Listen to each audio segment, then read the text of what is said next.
Stories podcast. I'm your host, Amanda Weldin. Today's story is called Narcissus and Echo, an adaptation of the classic Greek myth written for you by Daniel Hinds. Thanks! Enjoy the episode! Narcissus and Echo. Once upon a time, in ancient Greece, there was a young man named Narcissus. From the minute he was born, it was clear to everyone that he was no normal baby. The ancient gods of Mount Olympus had gifted him with a beauty beyond measure. He was the cutest baby anyone had ever seen, and his cheeks were nearly perpetually pink from all the pinching. As he got older, he only grew more beautiful. His hair was the gentle tumble of a hidden waterfall over golden stones. His eyes were piercing moons that set sway to the tides of your mind. His smile was pure and bright and radiant, like the hot white sun of a midsummer's day, flooding you with warmth. Yes, young Narcissus was blessed by the gods with beauty. But if you're not careful, even a blessing can turn into a curse. For Narcissus, it started when he was just a teen. People noticed his beauty. They wanted to be married to him, they wanted to be him, they just wanted to be close to him and to make him happy. Unfortunately, all of that positive attention went right to his head. Before long, Narcissus was convinced that not only was he a beautiful, handsome, strapping image of a man, he was the most beautiful, the most handsome, and that he was simply the god's gift to the world. People would ask him to be friends, to walk with them in the woods or play with them at their games, and Narcissus would laugh in their faces. "You want me to play with you?" he would say. "I'm a work of art, and you're just, well, you. Enjoy my beauty from afar, shout your praises, but don't come too close, or else I'll have to see how much uglier you all are, and it will ruin my day." This was, of course, a terribly rude way to behave, but because Narcissus was so incredibly beautiful, he usually managed to get away with it. This is a thing that happens sometimes, and it's not fair. But don't worry, in this case, bad behavior will not be tolerated for long. For Narcissus, it was one long summer when he couldn't get any rest. Everywhere he went, people called out to him. "Narcissus, marry me! Narcissus, let me sculpt you! Narcissus, let me just have a kiss and I can die a happy man." On and on they came, and as much as Narcissus loved to be admired, he hated the common people. To him, it was just wildly unfair that he had to look at their average faces while they got to stare at an absolute, one-of-a-kind, genuine work of art. In his mind, he decided a perfect world would be populated by him and him alone, beautiful and perfect, without anyone to bother him. But, seeing as that was impossible, Narcissus decided to take a break. One beautiful, sun-drenched day, he packed a bag and hiked away into the forest near Mount Olympus. Out here, there was no one to bother him. There were no average faces to be annoyed by. Deep in the woods, Narcissus could finally be alone with his beautiful self. Or so he thought. In ancient Greece, even in the deep, dark depths of the enchanted woods, there were creatures ready to fall in love. Creatures who looked familiar, but not quite human, and one of them was watching Narcissus already, scrambling from branch to branch after him, nimble as a squirrel. The creature was a nymph, and her name was Echo. Nymphs are spirits of the forest, and they're always curious about human travelers. They were considered very beautiful in their own right, known to stop people in their tracks with just a glance. Echo was even more beautiful than most. She had dappled skin that blushed light pink and dark purple like flowers. Her eyes sparkled like the stars on the seas, and her hair was a wild mass of flowing green. Echo was beautiful, but she had also been cursed by the gods. In punishment for some trouble she had caused for Zeus and his many wives, Echo lost the gift of speech. No more could she sing or tell a story or express how she felt. No more could she laugh or lie or lecture. No, with her curse, all Echo was able to do was repeat back the last few words she heard. So when someone told her to go back to the forest, she would say back, "The forest!" Magic as she was, cursed as she was, Echo still fell under the spell of Narcissus's beauty. When she saw the man walking through the forest, she fell in love in an instant. Her eyes gleamed and her heart swelled, and then it broke because she wasn't able to call out to him, even though she wanted to. All she could do was creep behind him, flitting from tree to tree, shadowing his steps. Finally, some peace and quiet, Narcissus said to himself, strolling through the woods. All these ugly fools, always in my path. It's enough to drive a beautiful man crazy.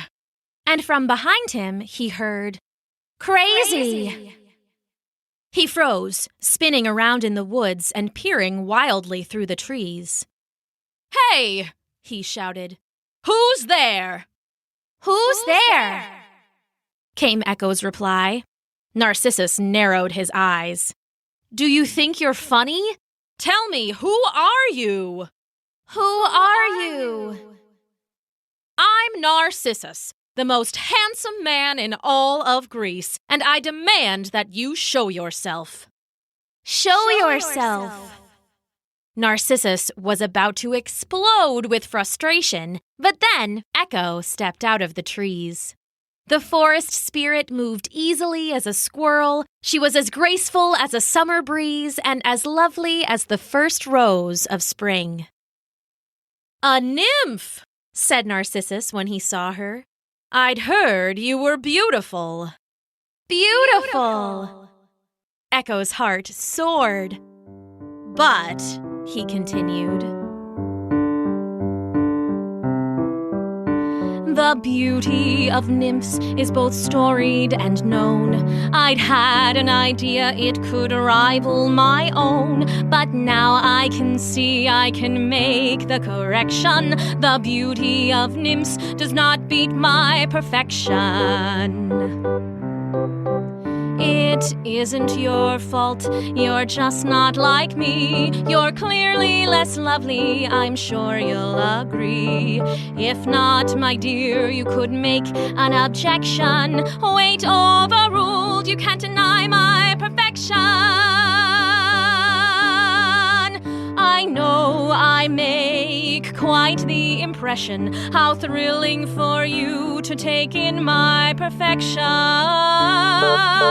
Oh, tra-la-la-la-la, my eyes, my ears. Tra-la-la-la-la, my nose, my rear.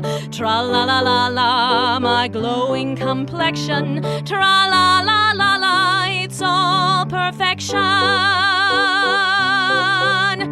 You're welcome, take it all in. But just so you know, I came to the woods to escape the mundane. The faces around me all drive me insane. They're average and ugly, you are no exception. I'd like time alone with my pure perfection. Oh, tra-la-la-la-la, my high cheekbones. Tra-la-la-la-la, my balanced hormones. Tra-la-la-la-la, my feet, no question. Tra-la-la-la-la, it's all perfection. Oh, you're still here.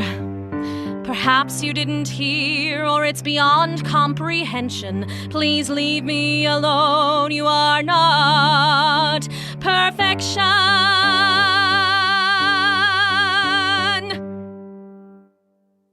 Perfection, Echo whispered.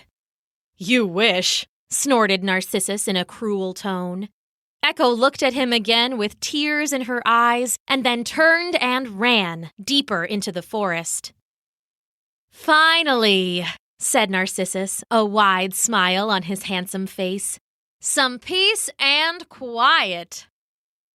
Echo ran and ran, the tears flowing and blurring her vision until the nymph was lost and dizzy and miserable. She sank down on the ground and began to sob harder and harder, and her sadness was so great, her heart so broken, that even the gods on top of Mount Olympus heard her cries. Most ignored the sad little nymph, but not Aphrodite. She was the goddess of beauty and love, and the nymphs were her friends. When she heard poor Echo crying, she flew down from the top of Mount Olympus to comfort her. Of course, Echo could only repeat her own words back to her, but Aphrodite used her magic to get the whole story.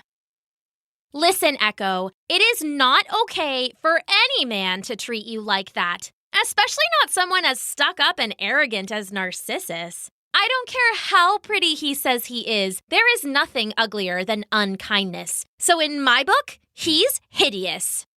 Hideous, Echo said back, smiling a little now as her tears began to slow.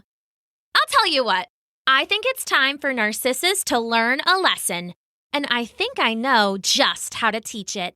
I'm going to use his own worst quality against him, his pride. Off she went. Aphrodite found the beautiful young man in the woods, and, staying hidden, she coaxed the flowers to bloom in certain spots. A rose here, a tulip there, and soon there was a beautiful carpet leading deeper into the forest. Ah, look at this, said Narcissus. A beautiful path for a beautiful man. I think I'll follow it. He walked along the path, Aphrodite leading him with clever blooms. Soon, the goddess led the foolish young man to a beautiful clearing. The trees arched overhead like a cathedral ceiling. The ground was a deep moss as soft as piled carpets.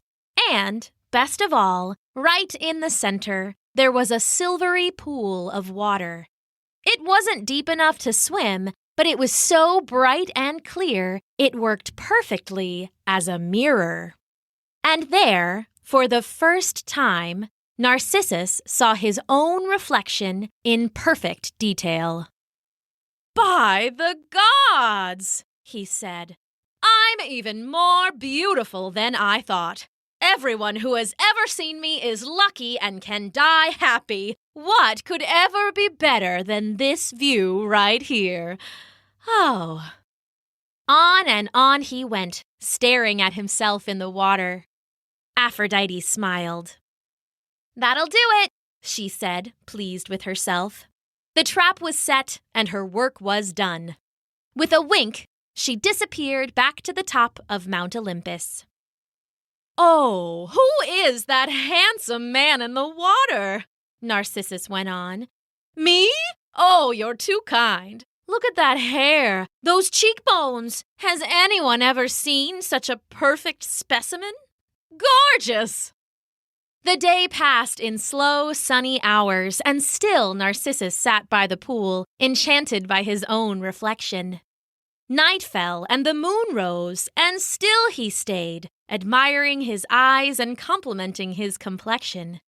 Day and night and day and night, and Narcissus never left the pool. He was hungry, but he couldn't bear to look away. He was thirsty, but he couldn't stand the sight of anything but himself. His vanity had grown so deep that all he wanted to do was look at his own reflection, even if that meant he'd waste away. When Aphrodite came back to check on him weeks later, she found Narcissus a shrunken, skinny thing, yet still perfectly beautiful, at least in his own eyes. "Ooh, hey, Narcissus!" she said to him gently, appearing in the shape of a normal woman. "You really can't stay here any longer. You will definitely starve." "How can I starve when I'm full of such beauty?" he snapped back. "Leave me to my reflection. It's the only thing worth looking at." "Okay, if you say so." Aphrodite sighed. She had set her trap, but even she hadn't dreamed it would work so well. Poor Echo had her revenge, but the goddess couldn't let Narcissus die staring at himself in the water. But he wouldn't leave. So Aphrodite gave him a final gift. Instead of wasting away into nothing, Narcissus slowly changed. The grass grew around him, The silver water of the pool nourished him, and slowly, a day at a time, Narcissus became one with nature. In the end, the vain young man turned into a patch of flowers, white and yellow, beautiful as the sun shining through the morning clouds. They were as beautiful as Narcissus himself, and they quickly spread across the world. Actually, you might have seen them around. These days, we call them daffodils. And Echo? Well, she got her revenge, but her curse still lingers. When you find yourself in the lost and wild places of the world, shout as loud as you can. There's a chance you'll hear her talking back to you. An echo on the breeze. The end.